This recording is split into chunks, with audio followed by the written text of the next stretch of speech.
Luke Landry rode slowly through the thickening blanket of snow.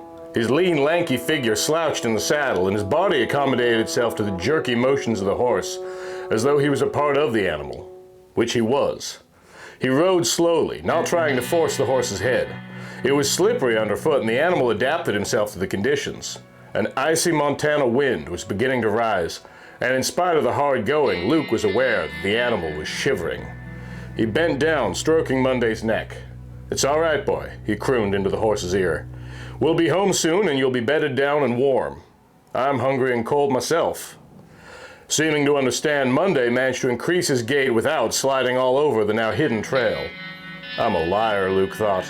I'm lying in my teeth when I say I'm cold and hungry. I know what's really on my mind.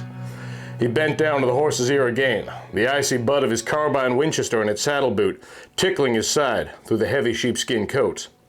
"You'll be there soon, Monday, don't worry. We only got a couple of more miles to go." Even then, Luke's mind wasn't on Monday, it was far away. Luke could see himself sitting on the veranda of a ranch house. A half-dozen cowpunchers sat in the saddle in front of him, and he was giving them orders. "Olson," he was saying, "you take the far 7 with 3 men. There's 200 head near the arroyo." It was nice to dream, Luke thought again. Chris will marry me now, and her pa won't say a word when I buy that acreage from Jake. It's damn good grazing land, and I'll really get a start. The wind increased a little in intensity, and in spite of himself, Luke snuggled further into his sheepskin. His ears were under the Stetson, but the bottoms felt like ice. But he was almost oblivious of anything outside of him. Even Monday, whom he loved like a brother, wasn't really bothering him. His mind was in the little log cabin, 2 miles up the trail. Tucked in a chink in the wall was the grand gift that would make all his dreams possible. Neatly wrapped in oilskin and tied with a leather thong was a little bundle. There are lots of little bundles, but this one was special. It wasn't heavy, and it wasn't too thick, but it represented everything that was going to change Luke's life from a cowpuncher for a half-dozen spreads around Copperhead, Montana, to the owner himself of a nice spread of land a couple of 100 miles to the south. Luke had seen Jake's land and had liked it when they drove her down to the railhead there, and now it was going to be his. It was all tied up in that little bundle, in that crinkly little package with $10,000 in the form of crisp, clean $10 bills. They were all Luke's, and he'd come by them honestly as anybody can come by money in a poker game. Through the rising wind, Luke saw in his mind's eye, oblivious to everything else around him, the scene that had changed his life. It wasn't much of a scene at that, and it happened so fast that Luke didn't really believe it at the time. It happened 3 nights ago. Luke had just dragged his beaten, weary self in from a hard time with 200 head of cattle for Johnson at the Bar 7. It was a cold night, and while Luke wasn't a drinking man, he knew a shot was just what he needed to give him the pickup to get into his cabin from the town 6 miles away. He could have stayed in Copperhead overnight, but he hadn't been home in a while, and the little place would look good to him. So he tied up before the Paradise and went in. There was the usual swirl of activity and the raucous music and shouting that for once he welcomed after the long and silent day. He picked up a drink at the bar and sat down at one of the tables, ignoring the invitations from the girls who wanted company. He noticed that a poker game was going on at the table next to him.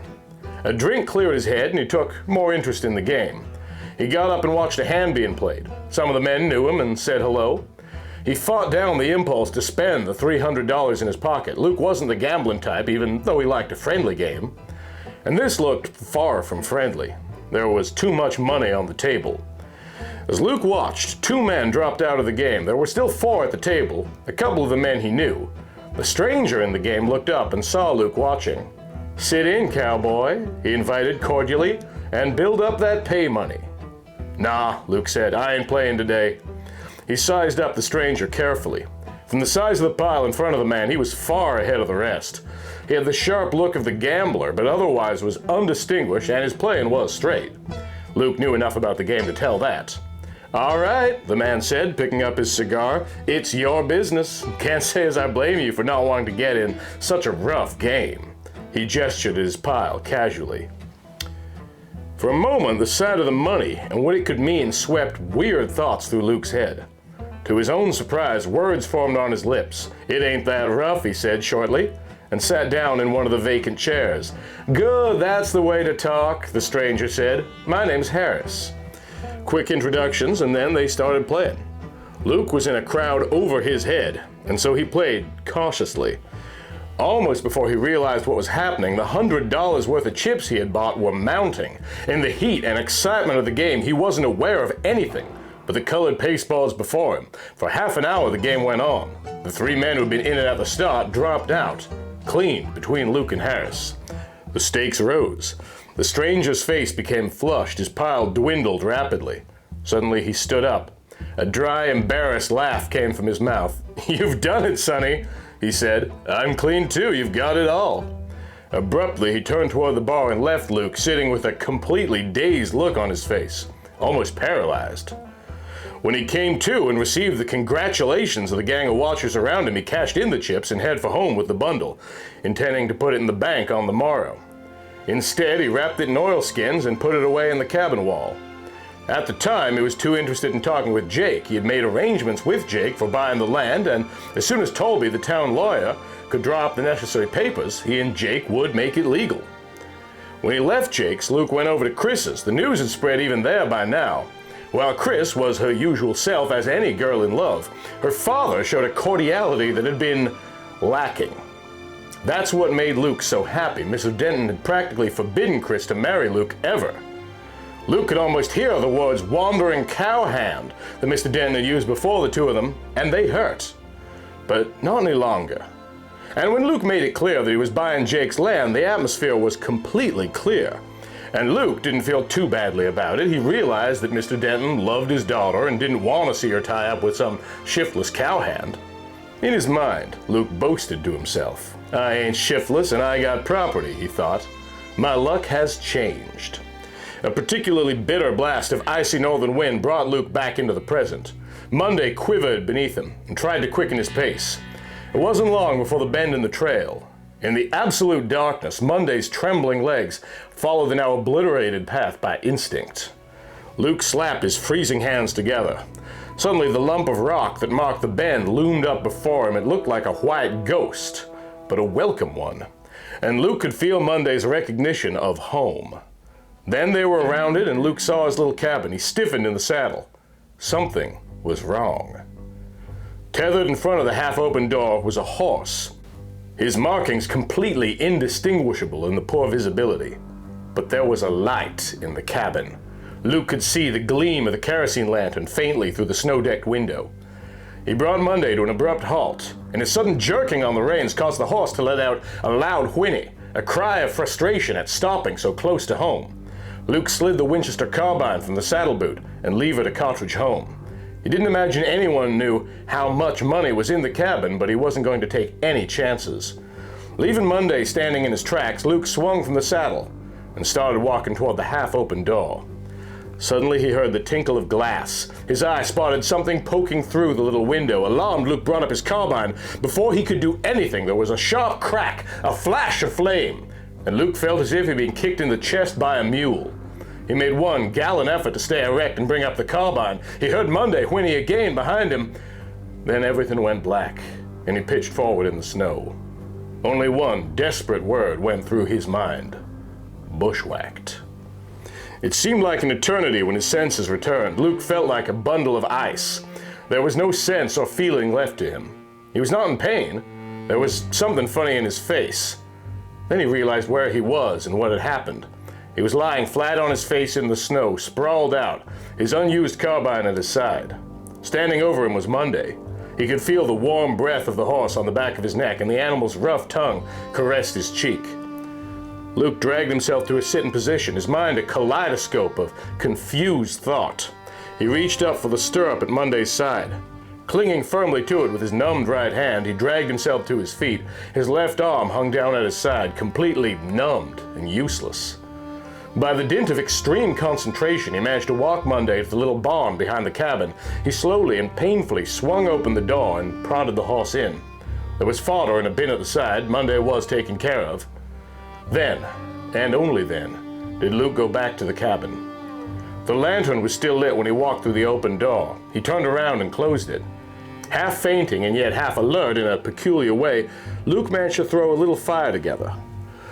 In the course of dragging some wood from the firebox to the fireplace, he inspected the chink where he'd put the money. it was only a confirmation he knew in his heart. It was gone.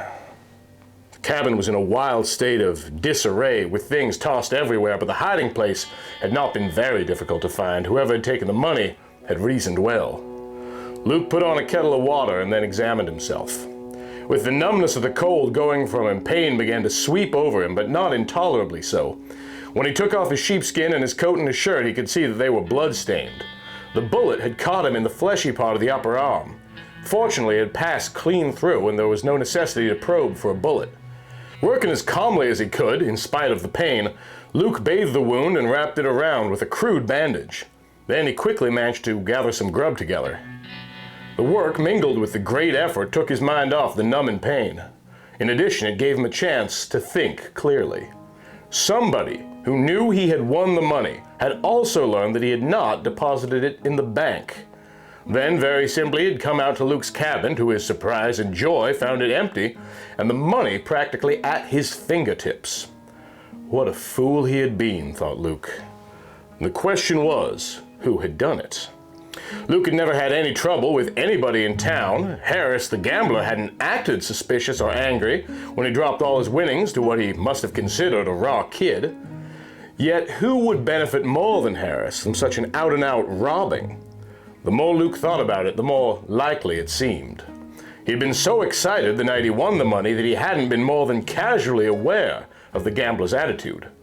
The first intense pain of the wound was gone, and now only its throbbing reminded him that he had just been shot.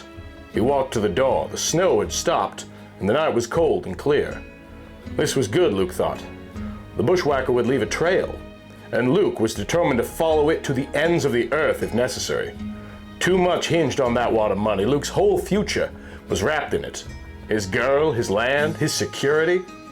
Moving comparatively slowly so as not to stop the wound bleeding afresh, Luke squeezed back into his coat and sheepskin after changing to dry socks. He took his 6 gun from the drawer and strapped it on. It was a cinch that he wasn't going to use a rifle for some time to come. He went back to the barn after locking the cabin door. Monday rubbed against him when he stepped in. He patted the horse on the neck. Monday whinnied. "I hate to do it, boy," Luke murmured. "It's rough on you, but we got to go places. I'll make it up to you." It was hard work mounting so awkwardly and in such a gingerly manner, but he had to favor that shoulder. It was a good thing he hadn't unsaddled Monday, or he'd never have gotten the saddle on again. Luke had lost enough blood to feel it. His head was a little light, and in spite of the cold, he felt feverish. Scanning the trail, it was easy to see that the stranger had taken off in a hurry. The snow marked his path clearly. He had taken the trail up which Luke had come, and his tracks were distinguishable from Luke's not only by direction, but also by the greater depth. Luke spurred Monday on. At no time did the trail branch out. It was straight back toward town. As Luke neared the town, the trail became completely obscured, mixed and mingled to invisibility with dozens of other tracks. Luke could see that there were still plenty of lights on, and that, as always, a good portion of the town was awake. The first thing Luke did when he hit town was to take Monday to the stable. He had him bedded down after being fed. Luke was, above all, a good cowpuncher, and his horse meant more to him than anything. Next, he headed for Doc Reeby's. The old man heard his story and looked at the wound. "You done a good job, son," the old vet said. He rebandaged it for safety's sake, but there was nothing else to do but let nature take its course. "Is Granger's office open?" Luke asked him. "Maybe the sheriff's attending to some business. The office was open a half hour ago." "Go down and see, and good luck." The old man turned back to the newspaper he had abandoned when Luke came in. There was a light in Sheriff Granger's office. Usually it was open because there always was a steady quota of drunks that had to be locked up for the night to sleep it off. Luke knocked and a hearty voice boomed, "Come in!" Luke stepped in, and the good-natured, heavy-set sheriff looked surprised at Luke's left arm dangling underneath his sheepskin from a hastily improvised sling. "What in the hell's bells happened to you, Luke?" the sheriff asked sympathetically. "You getting a shooting fracas?" Luke told his story to Granger quickly and excitedly. He also made clear his suspicion. The sheriff listened intently. "Well, Luke," he said slowly, "we gotta take it easy. You can't go around arresting everybody on suspicion. I don't care much for Harris, 'cause he's a professional gambler, but he's played in nothing but honest games. You know that." "I know it," Luke said. But don't forget that he didn't feel too good when he dropped that load on me. I know it, son, the sheriff replied patiently. I'll look around and do some questioning, but it'll take time. Luke looked downcast. He thumped the table with his good right hand. But can't you see, he protested, if you take it too easy, Harris will get a chance to skip town in a hurry. When he leaves town, he'll be cleared, or he won't leave. I'll keep an eye on him. Granger got up. Now you get some sleep and take it easy with that arm, Luke. I'll get your money back if Harris has it, which I don't think he has. Frankly, Luke, I'll bet some down-and-outer heard you talking, or maybe he's seen the game, and then he tracked you down and bushwhacked you. Boy, you don't realize who the real criminals are. Well, I'll try and get your money back anyhow, son, no matter who's got it. Don't worry. Now do as I say. All right, Sheriff, you're the law, Luke said as he got up to go, but his words didn't ring with conviction. Luke left the sheriff's office dissatisfied. He had a feeling in his bones that it was Harris. If the sheriff don't do something fast, he thought, I will. Luke ambled over to the saloon. As usual, it was going full blast. Several people who knew him commented on his arm. He brushed their inquiries aside with a vague, hurting a fall, Monday was wild the other night. He had a quick drink while he scanned the bar and the gambling portion of the saloon. A number of games were going on, and at one table, Harris was playing steadily. He made no comment, nor did he act as if he'd even seen Luke. Luke strolled over to the table. Oh, hello, Luke, the gambler said as Luke approached the table. Care to sit in on the game? He invited cordially. His smooth, bland face betrayed no fear or surprise, nor did Luke even detect a flicker of hesitation. I've got my winnings, Luke said. I don't want to take another chance with them. Can't say as I blame you, Luke. You sure cleaned me the other night. Hurt your arm? He asked abruptly. Yeah, Luke answered. Fell from my horse when he stumbled. Too bad. The gambler turned back to the game and said no more to the observing cowboy. Luke watched him closely, looking for some sign of guilt, but there was none. Yet he would have sworn that this was the man who had ambushed him and robbed the cabin. Luke watched the game for half an hour. Harris won steadily. Luke wanted to yell at him. Finally, he commented quietly, I didn't clean you so bad the other night, eh, Harris? You sure restaked yourself in a hurry? For an instant, Luke thought he saw a gleam of anger in the other's eyes. But it was masked instantly, and Harris calmly replied, a man who takes a chance has to have a little nest egg, just in case. Luke didn't say any more, and he left the players to themselves. Now he was more sure than ever that Harris was the one. Instead of leaving town and casting suspicion immediately himself, Harris was wisely acting as if nothing happened. And the hell of it was, Luke couldn't do a thing about it. Luke went back to the bar. He had another drink while he thought about the matter. His mind raced like a trip hammer, constantly seeking a point of attack on Harris's armor. Finally, it came to him. Supposing he searched Harris's room at the hotel. While it wasn't likely that Harris would have left the money there might be some clue to the fact that he had been in Luke's cabin not too long before. Suiting the action to the thought, Luke left the bar and meandered over to the small hotel. It was a down-at-the-heels, insignificant little building, with only a few dozen rooms in its frame case. Luke strolled up to the desk. The sleepy clerk greeted him with a nod. Staying in town tonight, Luke? He asked. Luke nodded in return. Give me your room, Charlie. It's too cold to ride back to my cabin tonight. Say, the other remarked, as Luke signed the register. I hear you cleaned Harris the other night for $10,000. How does it feel to be a rich man? It's a great feeling, Luke answered, his eyes traveling rapidly over the register. He saw Harris marked for room 14. Give me the key, Charlie, he demanded, yawning. I'm tired and this arm hurts. He went through the usual routine of explaining that he had fallen from his horse. The clerk guffawed incredulously. It ain't so, he said. Who'd you get in a fight with? Luke winked. I ain't talking, he said. Leaving Charlie laughing to himself, Luke went up the rickety stairway. As he passed room 14, he tried the door, but it was locked. Then he thought of something. He went back downstairs. Say, Charlie, he called to the clerk, was Harris here all evening? Charlie looked up curiously. Yeah, he answered. He went over to the saloon a few hours ago. But was he in his room all the while before? Luke persisted. Naturally, Charlie said. Why? What's up, Luke? Oh, nothing. I just wondered. Leaving the mystified clerk to ponder over the questioning, Luke went back upstairs. He entered his own room and went to the window. He opened it halfway and looked out, leaning on his right arm.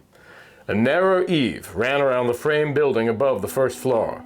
It didn't slope much, and it was about 8 inches wide. An athletic man could walk it. Room 14 was 2 rooms away from Luke's, and the snow-covered limbs of a large oak were only a few feet away. The picture was now clear. A bell rang in Luke's mind when he saw how simple it was.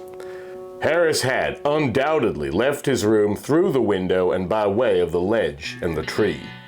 On an unpleasant night like this, it was an easy matter for him to get out on the trail without being seen. The side of the hotel was masked by the smaller building to the side in front of it. 2 can play at this sort of game, Luke thought. Luke took off his sheepskin, hitched his 6-gun to the rear of him, where it would be out of the way. Then, favoring his wounded arm as best he could, he stepped through the window onto the ledge.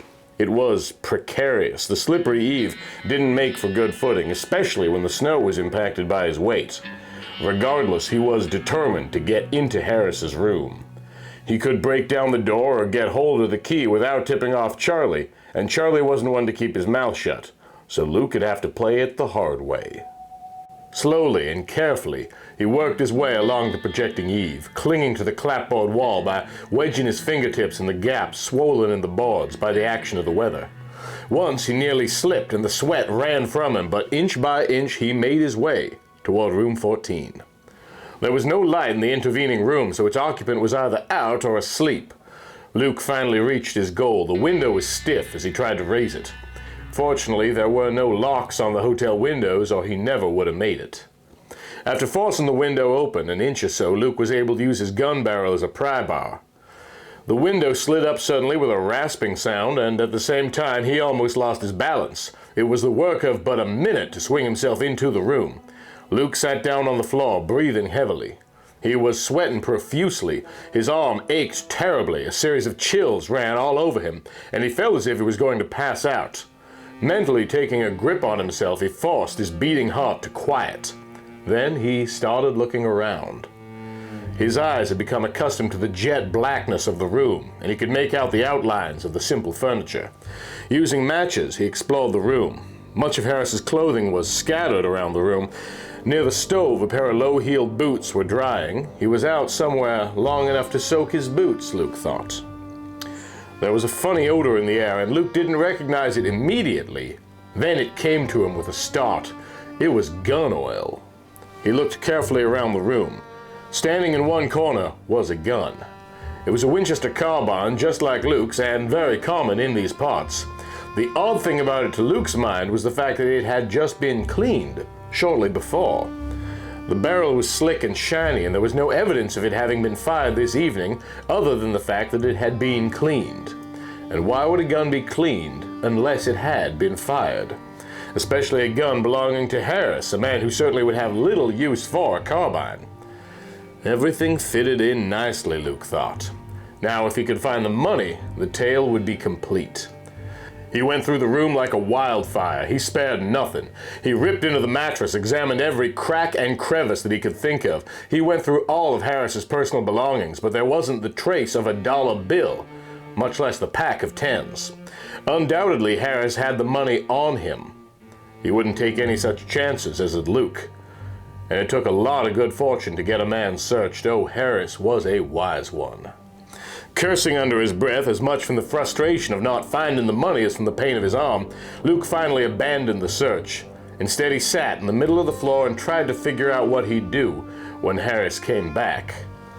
But the toll of the day's events was beginning to be felt. Unaware of what was happening, a lethargy and drowsiness started to come over Luke.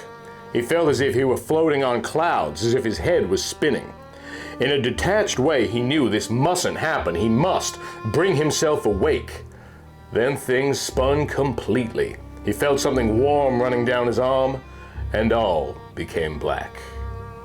He was out only a few minutes. Gradually, he came to his senses. He was almost, but not quite aware of a click. He vaguely thought he heard something. His right hand clawed for his gun slowly.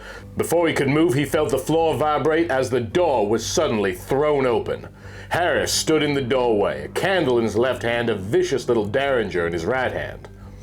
He stepped through the doorway quickly, instantly spotting Luke on the floor. His foot moved with agonizing speed as he stepped on Luke's right hand. Luke winced with the pain, but he could do nothing. Harris drew Luke's gun and threw it in the corner. Then he lit the kerosene lamp and surveyed his visitor. He sat down in a chair opposite Luke while the latter gazed at him dully. His face broke into an evil grin. "Luke, my boy," he said, "I'm surprised at you. You're not very smart, you know. Don't you think I'd know that you'd try and get in here?" Desperately, Luke tried to think. He must keep alert and awake. He must ignore the faintness and the pain. He looked up at Harris. "I knew it was you," he said. "I knew it the minute I saw you in the saloon." Harris laughed. "Of course," he said. "Who else would you expect? But does anybody else think the same way?" Luke said nothing. He was trapped, and he knew it. Harris said calmly, "I'm going to kill you, Luke. I'm going to shoot you where you sit, and the explanation will be so nice and easy. You broke into my room intent on robbery, maybe murder. There'll be a smoking gun in your hand, and you'll be nice and dead." He patted his waist. "And the 10,000 will still be with me. I never expected this good fortune, Luke. You've been very kind to me." Luke tried to shut the mocking words out of his mind, but they boomed in his ears. "I'm going to kill you, Luke. I'm going to kill you, Luke." Luke made every effort to bring himself around, and strangely enough, the tension was doing it. He could no longer feel any pain in his arm. He was completely alert and aware of everything that was happening. There was no question in his mind. He knew that unless he acted, and quickly, he was going to be a dead man, and a criminal at that. Even the wishy-washy sheriff would go along with Harris's story. "Luke was a good boy," Luke could imagine the sheriff saying, "but he got some funny ideas." Harris toyed with the derringer. "How do you want it, Luke?" he asked, as if he were about to do Luke a favor. "Do you want it nice and easy in the head?" He laughed, delighted with himself for making such a game of this. He felt the godlike surge of power that wielding a gun over a completely helpless individual gives. He was the master here. Luke could see his trigger finger clenching and unclenching about the butt of the derringer. It was now or never. Gathering every muscle into a tight knot, Luke sprang into a suddenly released spring. The derringer went off with a roar. A sledgehammer blow caught him in the same arm that had been hit before. Before Harris could fire the second barrel, Luke was on him like an unchained tiger. Luke's hands grabbed the derringer barrel and forced the gun backward. Harris was struggling madly to tear the gun away. There was fear and terror in his eyes. Luke was a madman. Grimly, Luke forced the gun toward Harris. Desperately, Harris struggled to free himself. There was a sudden roar, and Harris wilted. A small, burnt, round hole appeared magically in his coat above the heart, and he dropped back. Sobbing wildly, Luke fell on him, his fingers fumbling and tearing as he ripped the money belt away from the man's body. Seconds later, the door was flung open, and the frightened Charlie stared in. In a minute, a half-dozen others gathered. Luke grinned up from the floor weakly. "Charlie," he called in a feeble voice, "call the sheriff and tell him it was Harris, all right." He gestured toward the money belt on the floor beside him. "Put this in the safe, will you, Charlie? There's a lot of future wrapped up in it." And then, for another time, he passed out. But this time, he was smiling. It is good to finally have this video out. I have been really wanting to make some cowboy content for a while, so here we go. I want to say thank you to everybody who supported this video, particularly Michael Fattori, Zanazira, Break System BSE, and Zachary Snowden-Smith.